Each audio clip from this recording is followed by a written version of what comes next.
Hey, this is Anthony. So in the episode you're about to hear, Kirsten, Max, and I talk about Meta's investment in Scale AI. When we recorded, there was a lot of reporting around the deal, but no official confirmation. However, on Thursday night, the companies announced that Meta is indeed investing at Scale at a valuation of $29 billion, with Scale's founder Alexander Wang joining Meta. I think our discussion still holds up, but keep that in mind as you listen. Okay, enjoy the episode. I have a controversial question. Liquid glass. Should I care about it? I think you should not care a lot about it. I think that Apple announced this big iOS redesign, liquid glass, and I think that the gist of it is that it doesn't really work super well right now. The people who've tried it in beta, you can't really see your control center when you swipe down on your iPhone, and you could just see everything behind it, and it's like confusing. It seems to be like they're going to do a lot of work on liquid glass, and it's going to be a lot different by the time it really launches. But people have very strong feelings. I just want to note for the audience, because they can't see you, that you took the longest pause and then answered. So are you trying to tread carefully here, Max, or? This is a political question. You might as well have asked me who I'm voting for in the next election, because this is, some people love liquid glass. Like I think I've seen online, like some people are like, yes, this is like the new design kind of revolution that we've been waiting for. I love this. I love like Apple taking such a stance here. And then other people are like what does this really do for me? Like why the old software was very easy to use. Like why is this better? And I don't think Apple has quite made that case yet. They have just said, this is cool. I think the other reason that you should care about it is that Kirsten and I are the slightly more mature hosts of this podcast, and our eyes may not work quite as well as they used to. And if they don't fix the usability issues, your iPhone could get a lot less usable when you update. Oh, good news. It becomes even less usable than before. So can't wait for that future. You'll be like squinting at your updates and kind of like moving your phone back and forth, being like, what does this say? I hope this will be fixed by the time we actually get the consumer release of this. But, it does seem like they have a lot of work to do. Well, here's hoping that they do fix it. In the meantime, let's jump into Equity, TechCrunch's flagship podcast about the business of startups. Today is Friday, June 13th, spooky episode. I'm Kirsten Korosek, transportation editor. I'm Max F., senior AI reporter. And I'm Anthony Ha, weekend editor. And on the show today, we have deals of the week from Chime, which made its public debut this week. In fact, as we're recording this, and Scale AI's reported mega deal with Meta. Then we're going to get into Johnny Ive's connection to Rivian spinout also, and YC's first spring demo day. So let's get into it with the first deal. Chime. Okay, I'm excited about this one just because it's an IPO.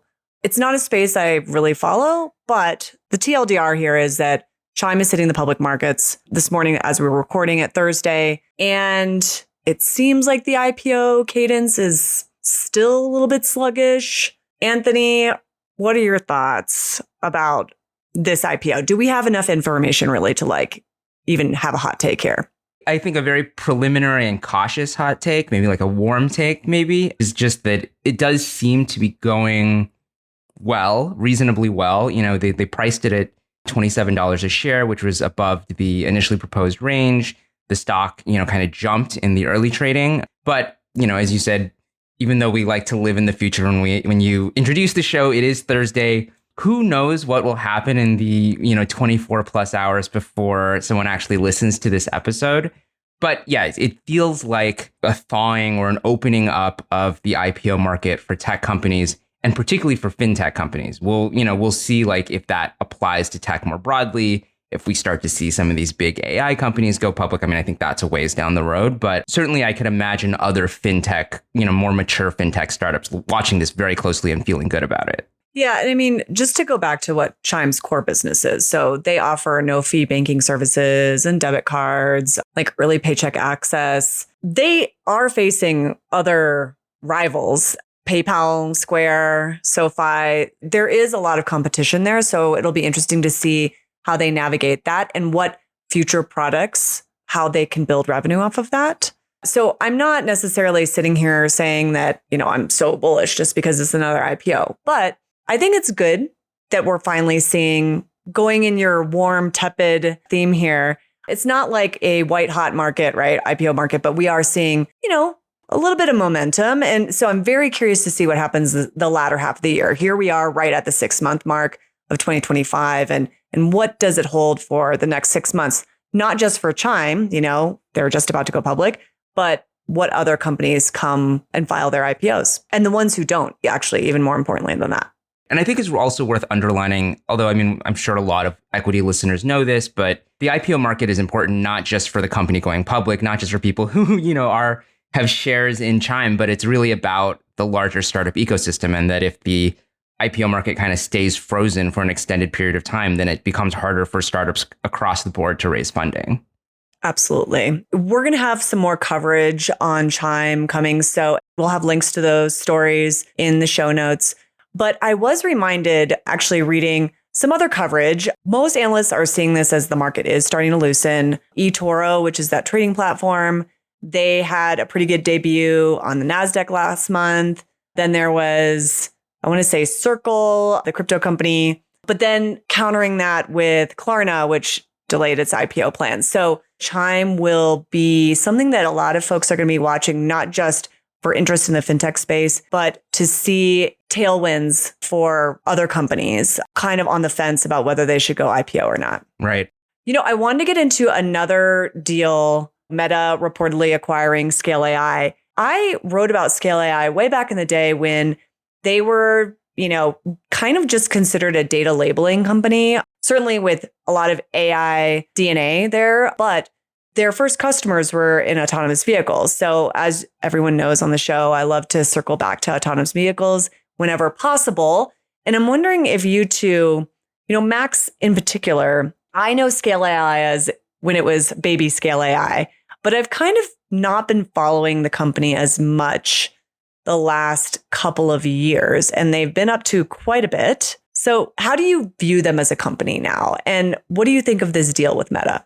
First off, I do want to say that, this is not quite an acquisition. And in many ways, it basically is an acquisition. But I think the correct term for this would be a reverse acquihire, which we've seen a lot of these in the AI space already, where it's basically Meta is talking about taking on its CEO, Alexander Wang, taking over many of its executives of this startup, investing $15 billion in it, taking a huge stake in it. So basically kind of gutting the core talent of the startup, getting a lot of its technology, and basically making it so that competitors won't want to work with it.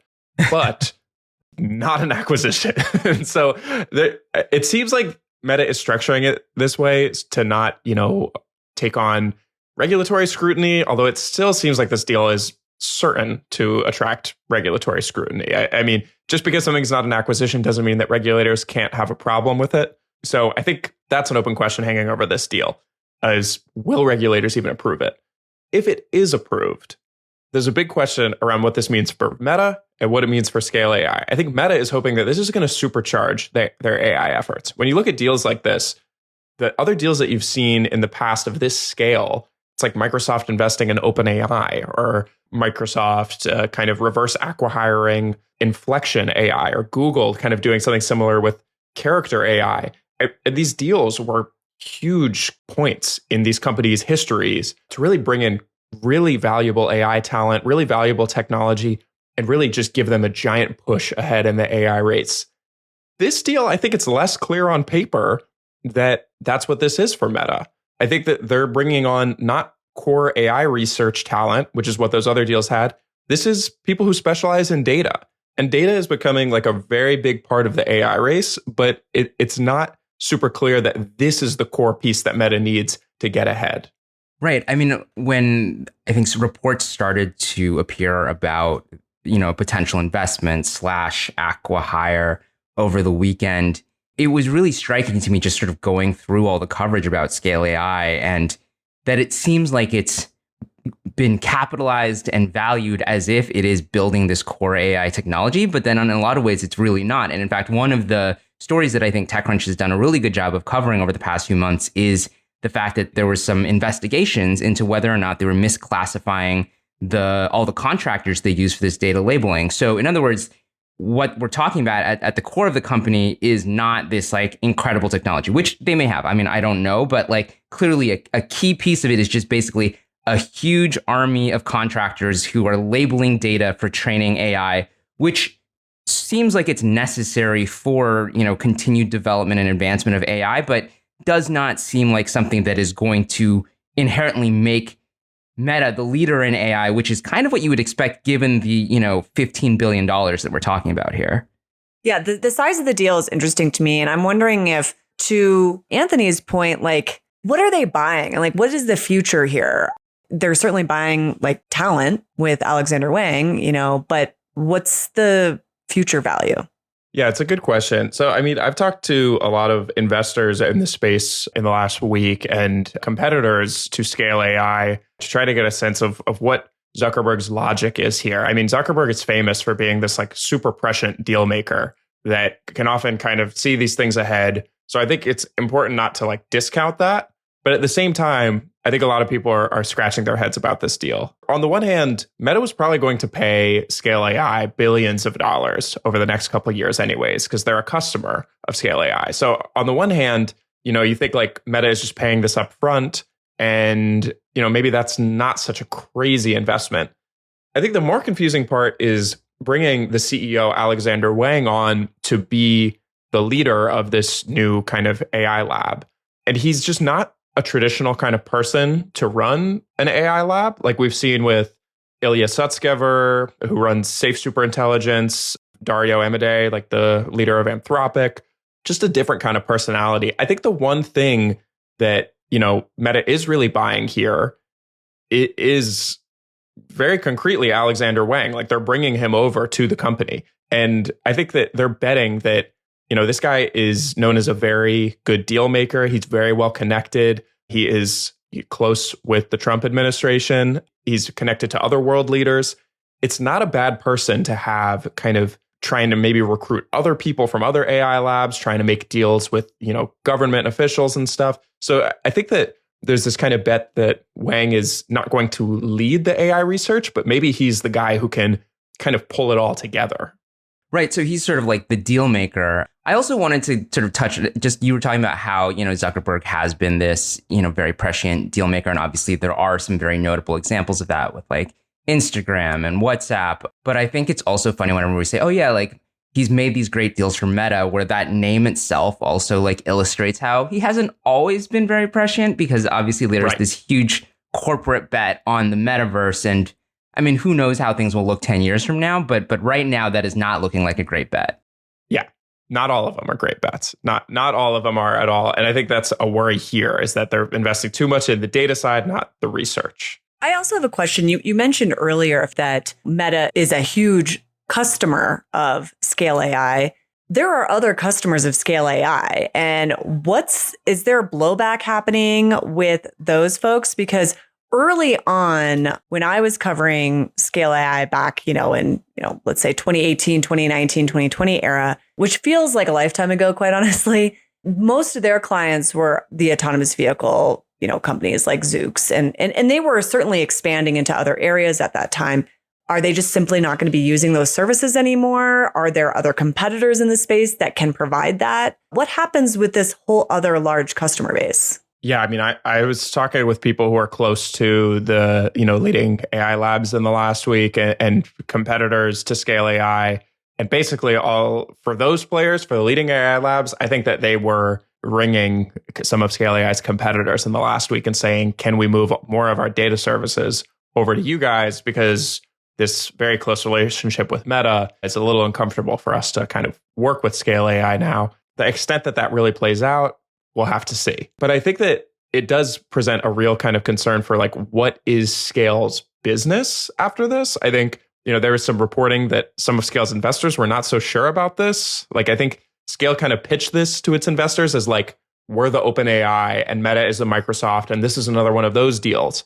But I think the deal in reality resembles a lot more of like the Inflection and Microsoft deal, where Inflection still existing today, but it's really a shell of the company that it once was, once Microsoft soaked up its talent. So we'll have to wait and see. Before we move on, I did want to mention that I did a I went back in the archives to do, just to catch up on what Scale AI was up to these days, and found an old article that I had written back in 2020.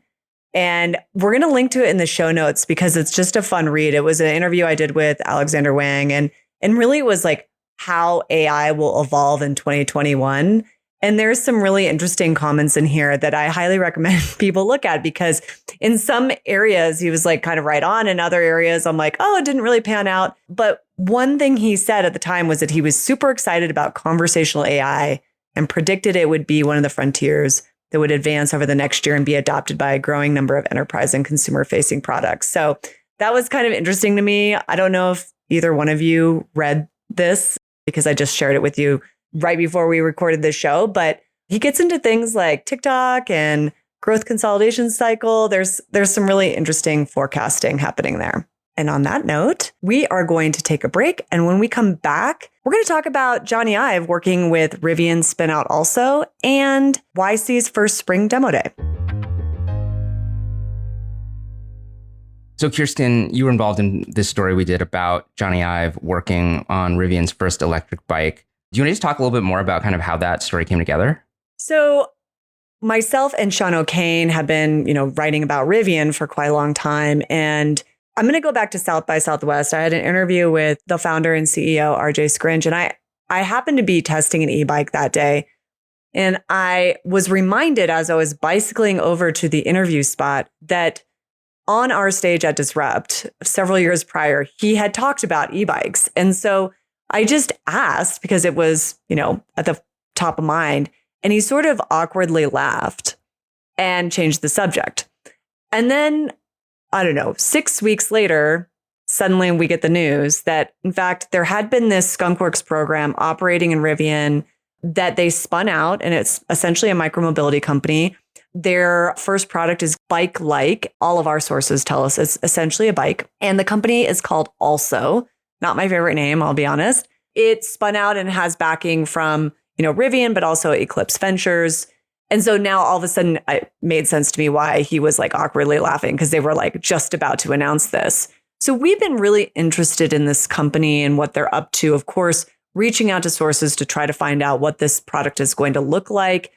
And one of the most interesting tidbits we got, and we ended up reporting on, is Johnny Ive's Love From design firm was actually pretty actively involved on the industrial design component specifically of this bike. We, talked to multiple sources about this, but basically we got a sense of this interesting relationship with Johnny Ive and RJ Scrinch. Someone told me it was sort of a mutual admiration, and that he had a quote unquote light touch on a couple of other consulting things within the company, but in, I think, a somewhat official but non-official capacity. But this was really the first dedicated effort.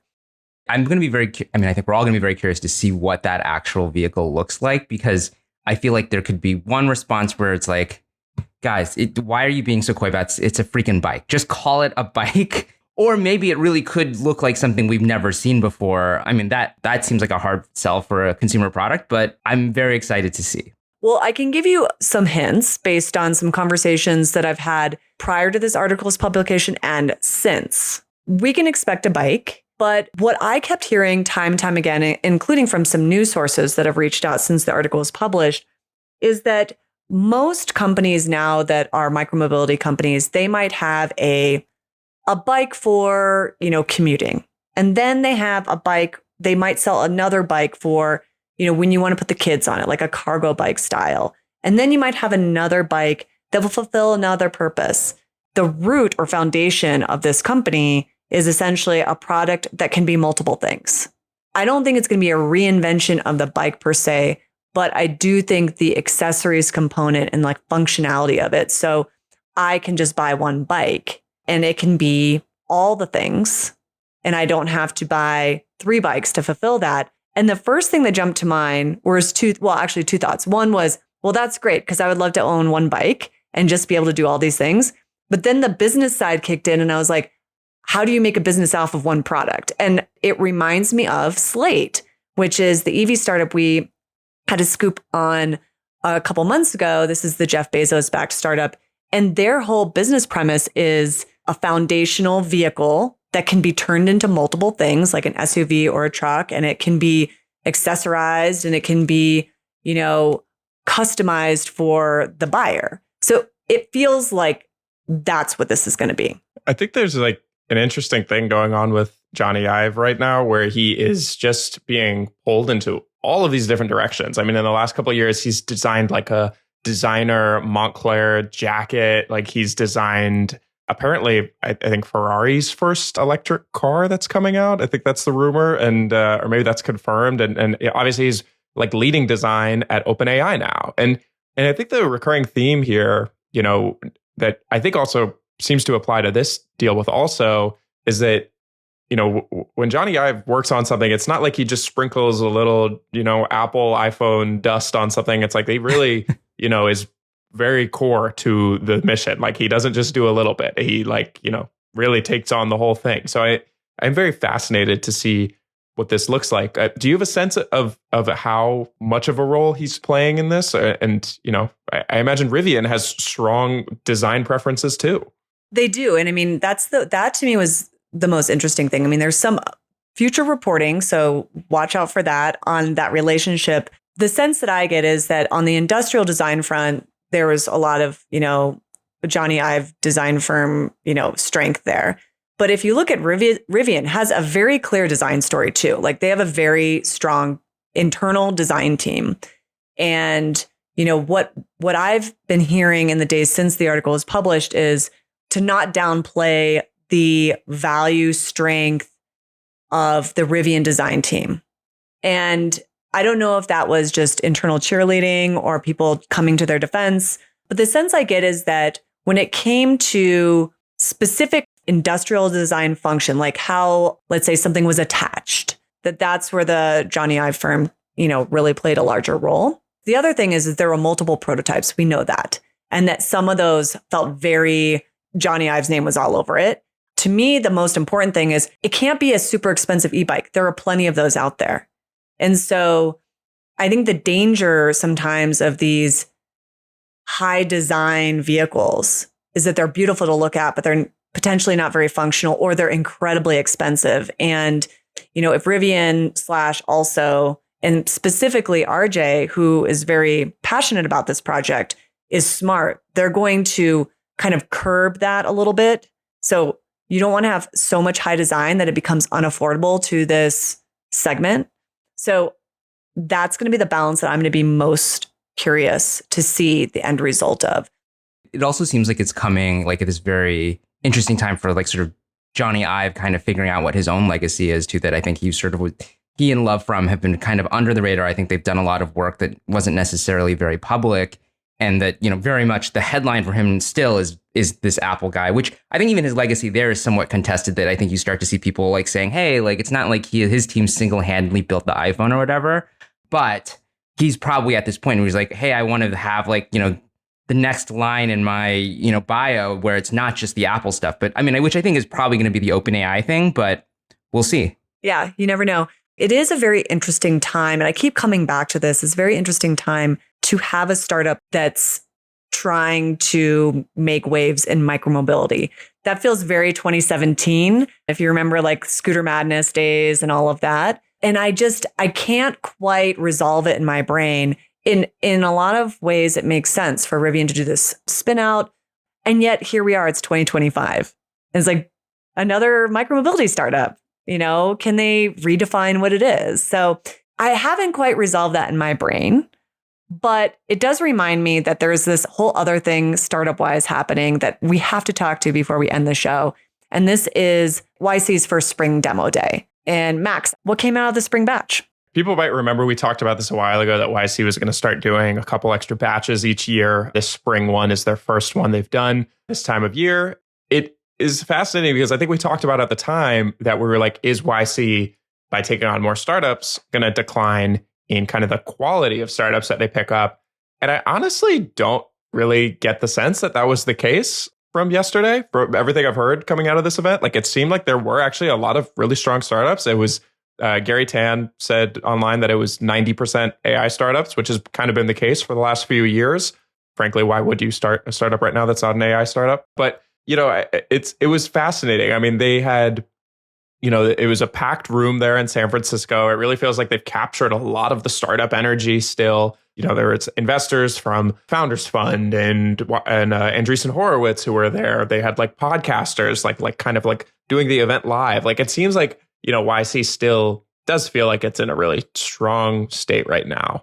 It seems like it's still like the center of the startup conversation and the startup ecosystem in a lot of ways. I do wonder if it's not just a question of like, is the average quality of the startups going down? But again, as somebody now who lives in New York and hasn't been to a demo day in I don't want to say how many years, like there is a sense now that like it's harder and harder for any individual startup to kind of make a splash because it's just like almost this kind of like, assembly line of just like, here's another startup, here's another startup, here's another startup. And so at least with the on-stage demonstration alone, it seems like there's more about kind of, all right, the investors all kind of start being like, oh yeah, that's the guy. Like that's the guy we should all be writing checks to or something like that. Yeah. We should mention that Marina, one of our reporters here, was on the ground. So I was looking at some of the companies and there were a couple of standouts. I was very interested in this Cactus startup. It's an AI business assistant that helps like solopreneurs. So, a private chef, for instance. And that seemed like something that would be super useful if you are really like a one-person show and you want to scale your business and you are like trying to be the CFO and the CEO and, all these things. And this is a way to automate. That to me was compelling, but also it feels like I've heard of this before too. So it was like a cool idea. I don't know if there were any other ones that the two of you thought were particularly interesting. Yeah, no, I think Cactus was interesting. There is this one called Text AI that integrates AI directly into messaging apps. I've seen a bunch that are just kind of like doing these really fascinating thing with agents that, are really standing out. Another stat that came out of the event was that of the 144 startups, 70 plus are building some form of agentic AI, which of course, if you've read any news in the last year, of course, agents are like, all the rage right now. And a lot of startups right now are just trying to cash in on that. This feels like so overly saturated at this point. Like, why are we getting even more startups focused on agents? And on that point, we had a great interview recently with Fiverr CEO on the show. It was great because it kind of talks about agents and, what it means for Fiverr's business and its creators that contribute to Fiverr. But I'm just, before we wrap up the show, like how many more of these types of companies can exist? It just seems like it's, like I mentioned earlier, so oversaturated. It definitely feels to me like, like the vast majority of these startups are going to fail, which I mean, that's true of any group of startups, right? But it's already definitely at the point where if I see, agentic or AI agent in a pitch, I'm just sort of, okay.